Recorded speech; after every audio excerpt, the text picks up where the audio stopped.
All right, let's take a look at the markets right now. Joining us for this is Marta Norton, Empowered Investments Chief Investment Strategist. Marta, you laid out some cases that and how you thought the markets might trade under each of them. It looks pretty clear this morning like this is going to be a red sweep. We still don't know for sure about the House, but it's down to a matter of a number of seats at this point. What would you be telling investors this morning? Well, listen, what's pretty interesting is that the question of uncertainty has been taken off the table. So we're seeing this massive market reaction. We're seeing risk assets rally, particularly small caps. We're seeing a very strong dollar. That's the Trump trade. And it's pretty interesting to see it come to fruition at this moment. I think one of the considerations for investors is that the perspective really has to be longer term. There's a lot of emotion. There's a lot of euphoria based on perspective in markets today. And I think that doesn't necessarily mean that's the way markets are going to trade in perpetuity. So I think a longer term perspective is really critical at these emotional moments. And when you look longer term, what do you think that means? And what is longer term? Are you talking 6 months, a year, 2 years?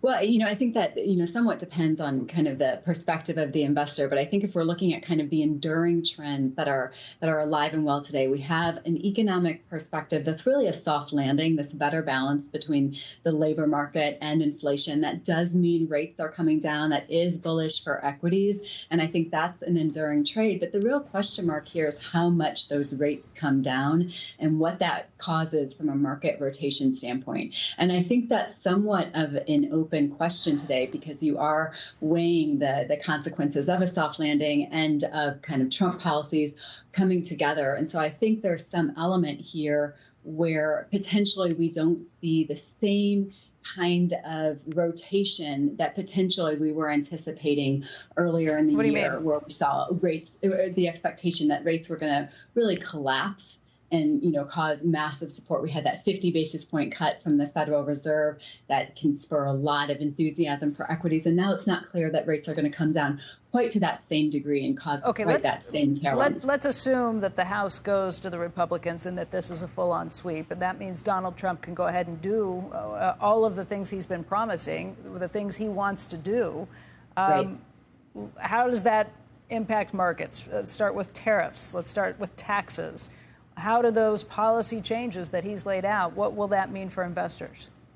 Well, I think first on the taxes standpoint, so if we do have a red sweep, that really does give some room to move on the tax promises. And there's both the extension of the 2017 tax cuts, and then there's also this orientation toward domestic producers, so companies that are producing their products here in the U.S., and that really favors the small cap side of things. And I think that's why you're seeing the Russell 2000 reaction that you have today.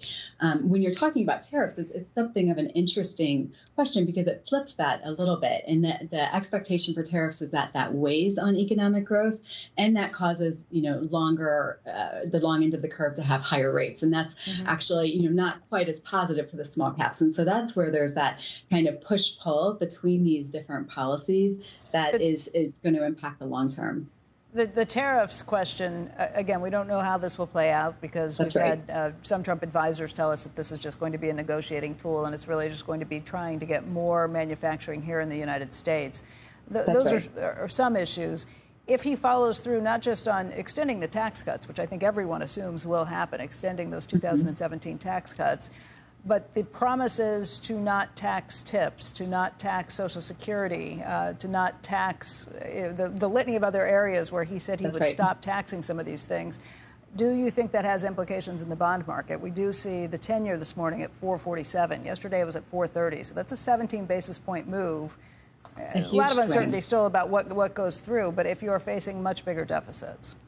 Yeah, and I think that is a critical question. Of course, you've seen Wall Street analysis look at that. Of course, the deficit wasn't expected to come down under a Harris administration either. It was expected to expand, but certainly far more so. And the tax cuts and the kind of additional promises that you're laying out are part of that expectation. And so the question is, is there a bond vigilante trade that comes in at some point and kind of pushes the political will to address some of these deficit issues? I think that is a big question for the bond market today.